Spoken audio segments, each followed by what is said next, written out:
Nano aquariums are super popular right now, and it makes sense because you can put them anywhere. You can put them on a desk, you can put them on your kitchen counter or on a bookshelf. Makes it very convenient, and there's a lot of really cool things that you can do with these small tanks, including putting some really cool fish in there. But if you're setting up your first nano tank, which is just another word for small aquarium, what are those fish? What are the best fish to put into these small aquariums? Well, this video is going to give you 10 really good choices for nano aquariums, and those choices are going to come from our channel members. I asked them a couple of weeks ago, hey, what are some good nano fish? We got a lot of really good answers, so let's get right to it.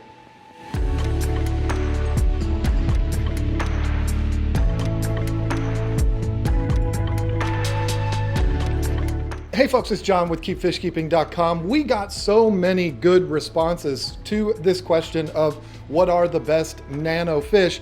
We couldn't include them all on this list. We had to stick with just 10. And this video, unlike any other top 10 videos that we've done, is actually gonna go in order from least votes to the most votes. So the number one fish on the list, that's going to be the one that got the most votes from our channel members. Not votes, because we didn't do a poll. It was more, that's the fish that the most people suggested as the best nano fish. This first one, which is number 10, which got the least of the top 10, is honey gouramis.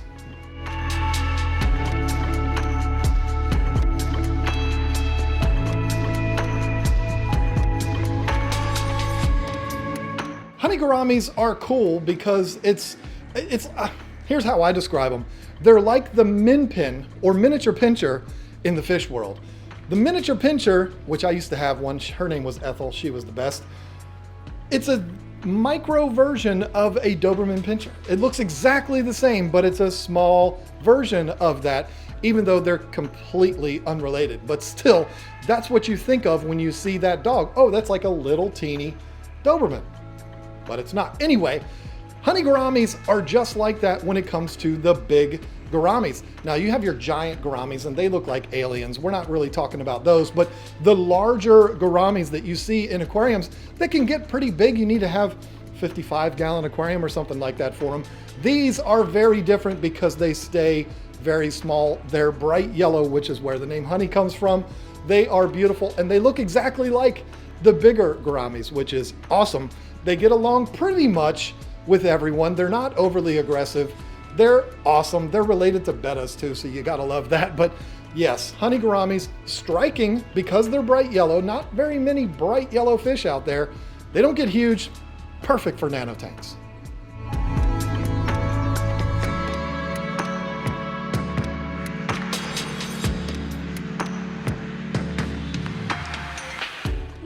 Say about Harlequin Raspberries, except that I absolutely love them. I have them in my 125 in my sorority tank, and I think I have about 25 of them, and they're just absolutely gorgeous. They go from one end of the tank to the other, and they just move perfectly with each other. They get along, they're super sweet, and I love them.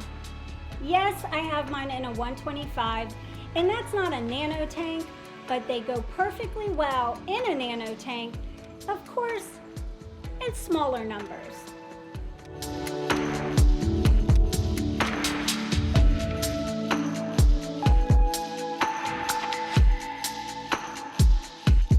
If you haven't figured it out already, a lot of these fish got so many comments from our channel members that we'd be here all day if we were just gonna read all of the comments. So what I've chosen to do is just put them going across the bottom as we talk about these fish. And number 8 on the list today is Endler's Livebearers.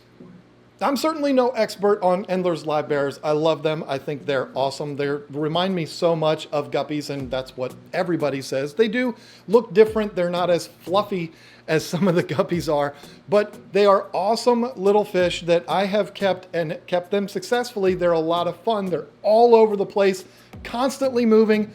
and constantly breeding, which is why a lot of people breed them and they use them as feeder fish, which I just think is mean. But when you look at these fish, they resemble guppies in the way they look, but they're also just as vibrantly colored as guppies are, which is awesome. Again, with the name Livebearers, that means they're always going to be giving birth to live fish. You don't have to have a place for them to lay eggs or anything like that. Every once in a while, just boop, a new baby comes out and you've got new fish for free in the tank, which is really, really cool. That's the thing with all Livebearers, is you just get an unlimited supply of free fish as long as you have males and females together. These fish are striking. They're high energy, very, very small. You can put them in a 3-gallon tank if you wanted to, but don't. Keep them in at least 5 gallons, but they stay small. They give you plenty of action. You're never going to get bored looking in that tank. They're just awesome, and they're brightly colored, and they're cheap. Not as easy to find as guppies, but when you find them, you should get them because they're a lot of fun.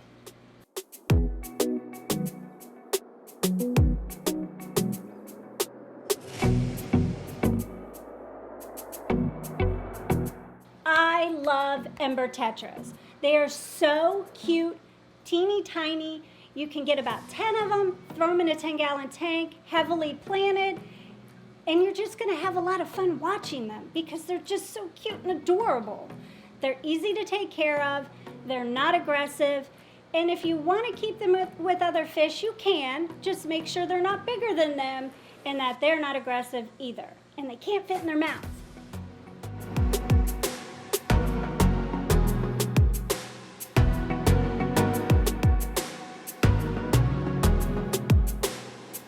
Corydoras, or Cory cats. I like to call them Cory cats. The very first word that comes to mind for me when I think of Cory cats is cute. They're just cute. They're one of those cute fish. You look at them, they don't look like they could ever hurt a soul. They're just cute.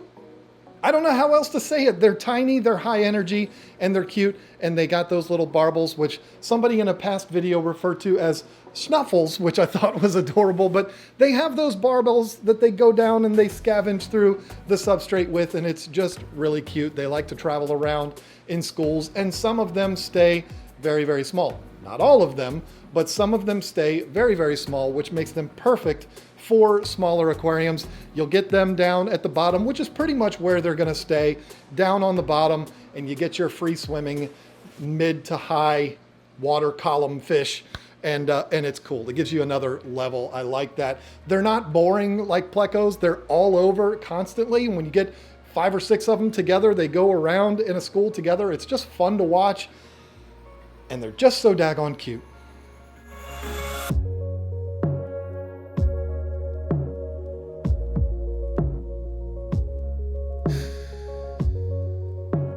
Ever think about breeding fish?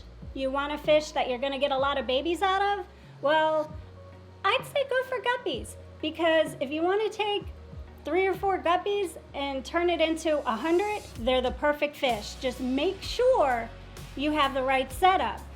Now, since we're speaking of the nano tanks, maybe you should go with just males, like 5 males in a 10-gallon. That way you're not overpopulating your tank.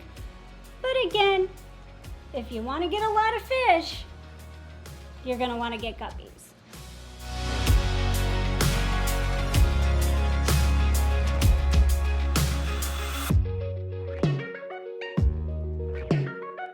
Now you only have to watch this channel for 5 or so minutes before you'll realize I love Danios. I love Danios because of their high energy. They're all over the place, constantly back and forth. We've got Danios in multiple tanks in our fish room. We absolutely love them. The Celestial Pearl Danio, or CPD, like I like to call them, they are kind of the micro version of Danios. And I haven't found them to be as high energy as your zebras or your pearl Danios, things like that, but they're gorgeous. They're teeny tiny, which makes them perfect for nano tanks, and they're just a joy. I mean, you put a bunch of them in there, they're never gonna get huge. They're always very small, and if you have good vision, which I'm getting old and starting to lose mine, you can see all of the little details. When you really get a good look at them, they're a beautiful, beautiful fish. You just gotta look real hard to see it because they are so micro. And I don't mean to scare you. It's not like these fish are the size of fleas, but they're only going to get maybe an inch or so full grown. So you can have a bunch of them in a small nano tank and it'll just be beautiful. Just make sure you don't put anything in that tank with them that could eat them because they're small.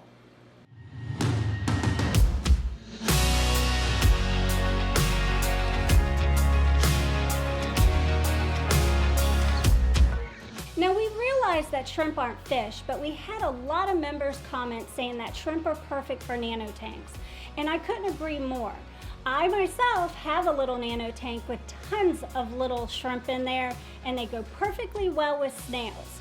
Now you can stick shrimp with other nano fish, I'm not going to get into all that, but shrimp are awesome as far as nano tanks go, and they're the cutest little things and they're great cleaners.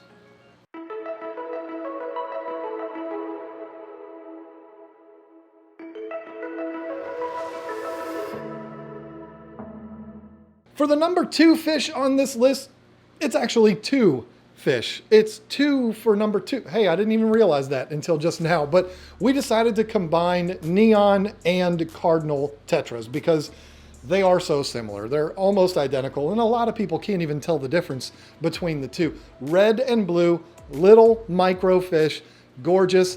I mean, if you've been in this hobby for longer than 5 minutes, you've seen neon and cardinal tetras because they're on the box for every kind of fish food out there and everything. Wildly popular. I would say, I'd be willing to bet, one of the most popular fish in the aquarium hobby. You see them everywhere, and I think they're probably bred more than any other fish out there, except for maybe feeder goldfish. We won't get into all that. These are super cool, super cheap, super easy to find fish that you can put in any size aquarium. Get several of them. Don't just put one in there. That's just mean. They want to have some friends, but these are cool, tiny little fish that will be all over the place. And let me just tell you, one of the most beautiful tanks I've ever seen in my life. I didn't actually see, but it was in a video from Aquashella back in, I don't know when it was. But if you look it up, there was a round aquarium that just had like 1,000 neon or cardinals. I don't know which one it was. And they were just going around and around and around and around this round tank. It was magnificent. It was awesome. Just this huge school of them. I've always wanted to do that. I know some other YouTubers that have done that. Just get a big tank and put like 500 cardinal tetras in it. I think that would be so cool to do that, but I've just never done it. But anyway, this is a cool schooling fish that is super cheap. They don't get huge. So, yeah, just like all of the fish on this list, perfect for nano tanks because they stay so teeny tiny. So yes, cardinal or neon tetras, you gotta love them.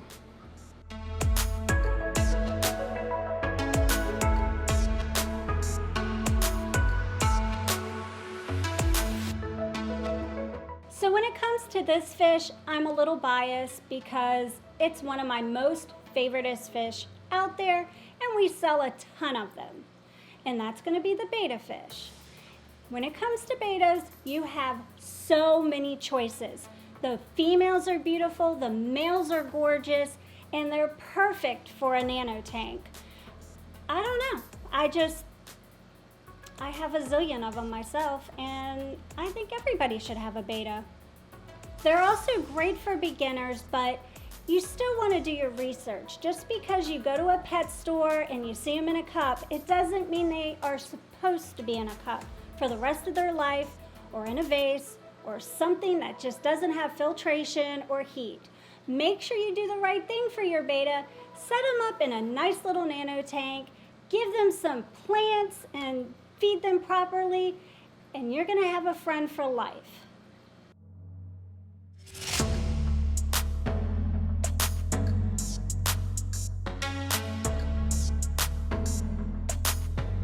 So there you go. If you're setting up your first or your 19th nano tank, I hope we were able to give you some good ideas for some fish that you can put into those tanks. Or should I say, our channel members gave you some good ideas for some fish to put in there. If you want to know how you can become a part of this series, click that join button, you know, the one that's right next to the subscribe button down there. Click that, become a member of our channel, and you can contribute to these when we put these posts out saying, hey, what do you think of this? Or what do you think of that? you can participate in it, and you might see your comments read on this video or shown on the screen like we did with this one. These are a lot of fun to do. We're gonna keep doing them as long as we're enjoying it and you're enjoying it. We're gonna keep going with it. So thank you so much for watching. We look forward to seeing you next time.